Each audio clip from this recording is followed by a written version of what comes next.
Bold Blind Beauties, Women on the Move for October is our lovely own global ambassador, Oksana. Oksana is the accessibility expert and disability advocate. She works at the bank and enjoys life in all possible ways. In her spare time, she is fond of music, hiking, and exploring the world. And not to mention, as I said, she is Bold Blind Beauty's global ambassador. Welcome, Oksana. How are you? Hi, everyone. Hi, Nazreen. Thanks for the invitation, and I'm doing absolutely fine and ready to answer your questions. Awesome. Awesome. So let's get started then. So, Oksana, please tell us a little about yourself and your sight loss journey. Well, it's not too much to tell about my sight loss journey because I was born blind. It happened. And people say, how do you live like this? Because you cannot see the sun, you cannot see the sunset and sunrise and all that stuff.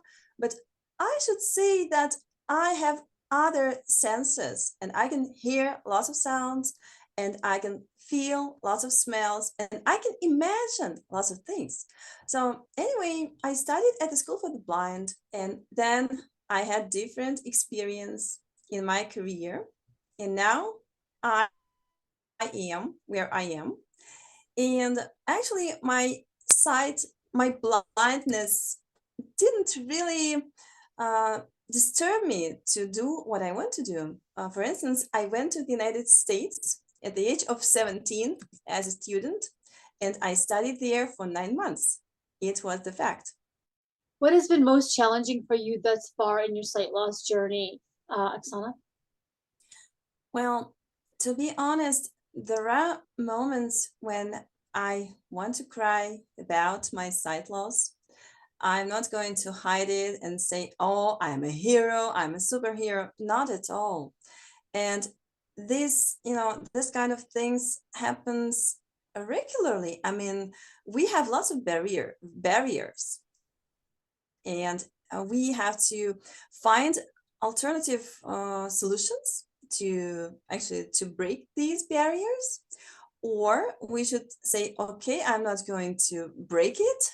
I will try to do my best having this situation. For instance, it's very sad that I cannot be what I want to be in my professional things. For instance, I wanted to be a cosmetologist uh, at my young age. And unfortunately, when I came to a lady who actually could teach me, she said, oh, girl, you cannot even use glasses, so you are not able to be a cosmetologist.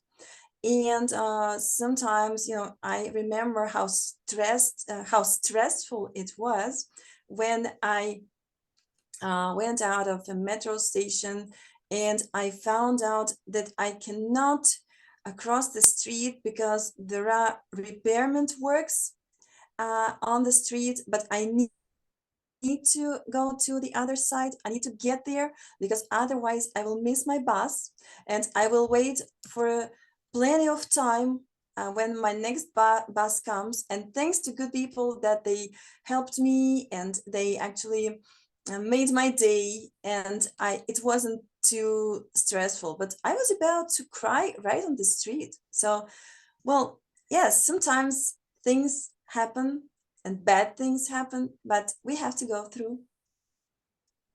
We all have a good day and a bad day through our daily journeys. And, we just have to keep going and keep our head high. So you're absolutely correct. I think we can all resonate with that.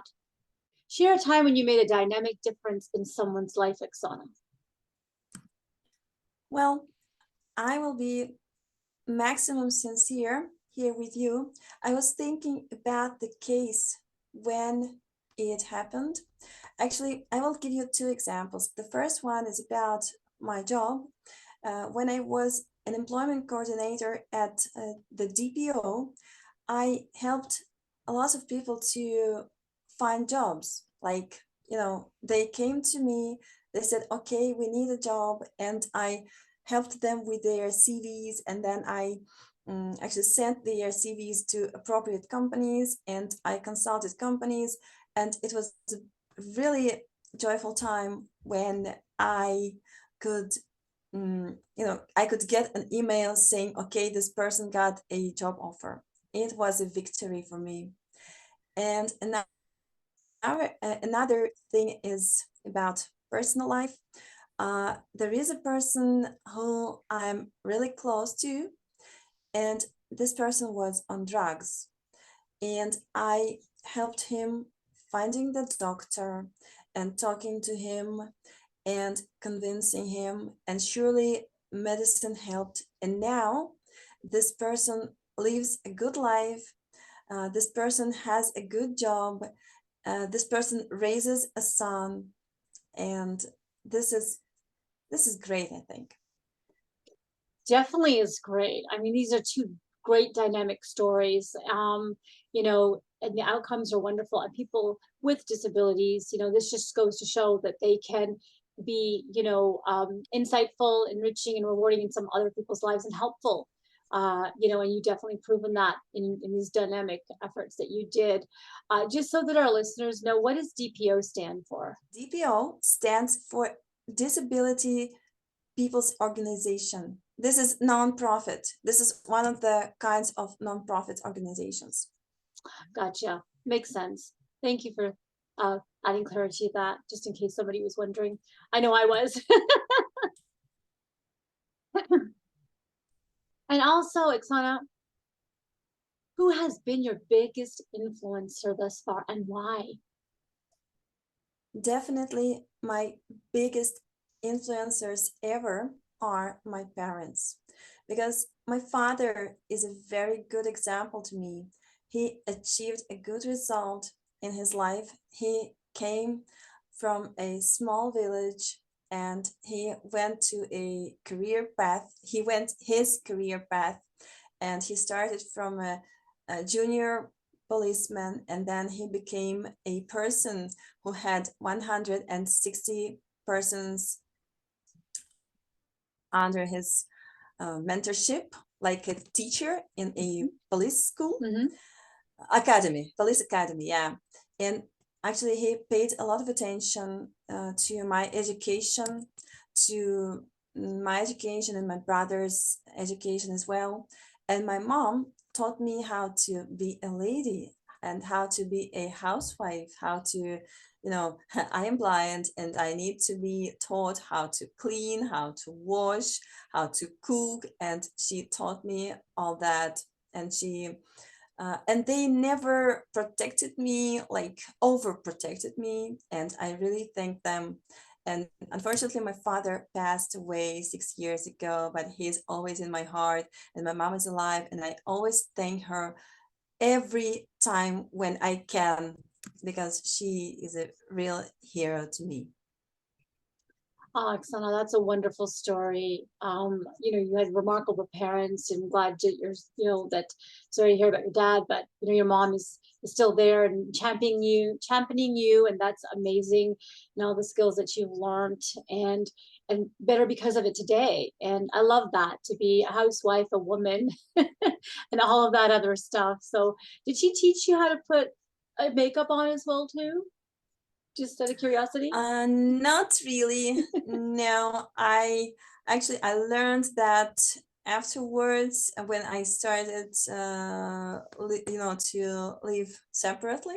Oh, okay. Not because she didn't let me do that. It just happened. No, it's not because of that. Gotcha. Wow, Tom, that's awesome. Only if we all had parents as great as this. Any final words of wisdom, Oksana, as we wrap this up?